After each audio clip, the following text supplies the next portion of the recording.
রাধে রাধে, সবাই কেমন আছেন? আশা করি খুব ভালো আছেন। আর আমিও মোটামুটি ভালো আছি। পূর্ণিমা লাইফস্টাইলের নতুন একটা ব্লগে আপনাদের অনেক অনেক স্বাগত জানাই। তো এখন দেখতেই পাচ্ছেন আমি রেডি হয়ে গেছি।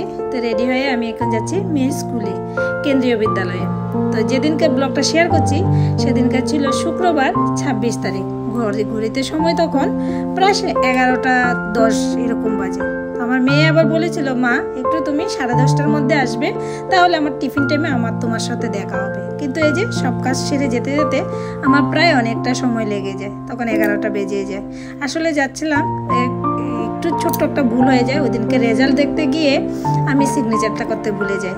তো এই সিগনেচারটা করার জন্য এখন আবার যাচ্ছিলাম। এই কাজগুলি তো ওর বাবা করে, আমি জানি না, তার জন্য আমার এই ছোট্ট একটা আমি এখন বুঝতে পারছি বাচ্চা মানুষ করতে গেলে মা বাবা দুজনেই সঙ্গে থাকতে হয়। এই দেখুন, এই কাজগুলি তো আমি করতাম না, এগুলি তো সবসময় ওর বাবা করতো।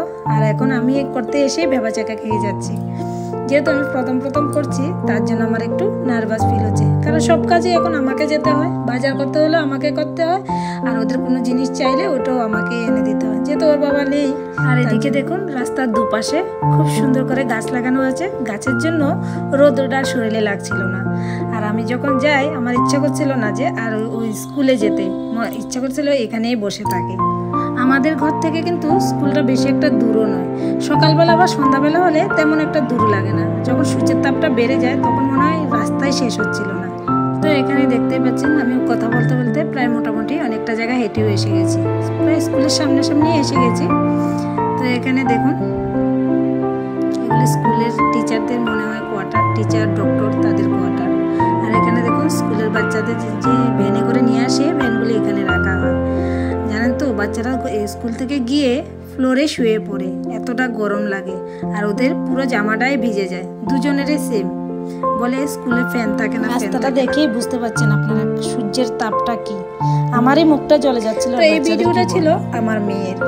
মা, আমি যখন এখান থেকে চলে যাব তখন আমার জন্য একটা ছোট্ট একটা ভিডিও করে রাখবে, তাহলে আমি ওখানে গিয়ে আমার ফ্রেন্ডসদের আমি দেখাতে পারবো, যেটা আমি লামডিংয়ের আমার কেন্দ্রীয় বিদ্যালয় স্কুল। তো এখানে লেখাই আছে দেখুন, কেন্দ্রীয় বিদ্যালয় NF রেলওয়ে লামডিং। তো আমি এখানে এসে গেছি।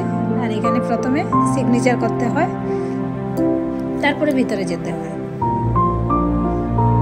দাঁড়ান, আগে ভিতর থেকে ঘুরে আসি, তারপরে পরের ভিডিওটা করে দেখাবো। যদিও আমি ভিতরে যাওয়ার পর আর ভিডিও করিনি, কেননা আবার যদি কিছু বলে স্যার ম্যাডামরা, তার জন্য আমি কিছু করিনি। তো এখানে আমি ভিতর থেকে সিগনেচার করে এসে, এখানে একটা ক্যান্টিন ছিল, ক্যান্টিন থেকে 1 বোতল জল নিয়েছি, তখন আমি ভিডিও করেছি। দাঁড়ান, আপনাদের সঙ্গে সুন্দর একটা জিনিস শেয়ার করি। এখানে দেখুন কতগুলো মাছ ছিল, খুব ভালো লাগছিল আমার। 2-3টা গোল্ডেন ফিশও ছিল, আর এগুলো ছোট ছোট কি মাছ জানি না, কিন্তু খুব ভালো লাগছিল। বাচ্চারা জানেন যখন ছুটি হয় মাছ দেখার জন্য, ওরা এইখানে। আমার ছেলে আবার স্কুলে যাওয়ার সময় মাঝে মধ্যে বলে, মা কিছু একটা দাও না, ওই ফিশগুলিকে দেবো। ওরাও তো শুধু জল খেয়ে থাকে, কিছু তো দে না মা, কিছু একটা দাও না, বিস্কুট না হলে মুড়ি। আমি বলি, এগুলা যদি তুমি নিয়ে যাও, ম্যাম সামরা তোমাকে অনেক বকা দেবে, নিতে হবে না এগুলি, তুমি এমনিতে দেখে এসে যাবে। আমার ছেলে মেয়েরা কিন্তু এখান থেকে ক্লাস 1 থেকে পড়াশোনা করেনি। ওরা ক্লাস 1 থেকে, আমার মেয়ে ক্লাস 7 পর্যন্ত পড়াশোনা করেছে ডন বস্কো হাই স্কুলে। তো যেদিন ওর বাবা ট্রান্সফার হবে এরকমটা শোনা গিয়েছিল, তো কিছুদিন পরে আমরা এই কেন্দ্রীয় বিদ্যালয়ে ট্রান্সফার করে নিয়ে আসি মেয়েকে। আমার মেয়ে ছেলে দুজনেরই কারোর ভালো লাগছিল না, তার সঙ্গে আমারও ভালো লাগছিল না, যেহেতু ছোটোবেলা থেকে ওখানে পড়াশোনা করে এসেছে। ওইখানে সিস্টেমটা একটু অন্যরকম, এখানে সিস্টেমটা একটু অন্যরকম। তো যাই হোক, ভালো লাগেনি। কিন্তু দুজনে যেদিন গিয়ে এই মাছগুলি দেখেছিল, ও তারপরের থেকে ওদের খুব ভালো লেগে যায়। বলে, মা এই স্কুলে জানো ফিশ আছে তো, এখানে ফিশগুলি খুব সুন্দর, আমাকে এসে গল্প করতো। তো যাক, কিছুদিন পর ওরা যখন খুশি হয়ে এরকমটা বলেছিল, আমারও ভালো লেগে গেছিলো। বাচ্চাদের তো মন বসে গেছে। তো এটা ভেবে আমি আর মনে দুঃখ নিলাম না।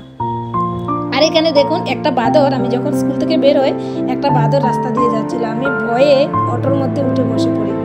আমি বলি, এখানে তো রাস্তাঘাটে কেউ নেই। তো অটোটা কিছু সময় বাঁদরটা যাওয়ার পর তারপর আমি আবার হেঁটে হেঁটে ঘরের দিকে আসি। এখানে দেখুন এই গাছটার উপরে বসে আছে। আর এই বড় বড় গাছগুলোর জন্য স্কুলটার মধ্যে ভিতরে গেলে অনেকটা ঠান্ডা লাগে, একটু একটু হাওয়াও থাকে, আর এত গরমটা ফিল হয় না। তো চলুন, অনেক কথা হয়ে গেল, এবার আমার ঘরের পিলার ফেলা। হেঁটে হেঁটে গিয়েছি। এই সময়টাও আপনি অটো পাবেন না, যেহেতু স্কুল ছুটি হওয়ার সময় বলছিলামই আমি। আর স্কুলে কিন্তু বেশি সময় লাগেনি, আমার 5 থেকে 7 মিনিটের মতো কাজ ছিল একটা সিগনেচার করাই। তো আবার দেখা হবে নতুন একটা ভিডিওতে, ততক্ষণ আপনারা ভালো থাকবেন। রাধে রাধে।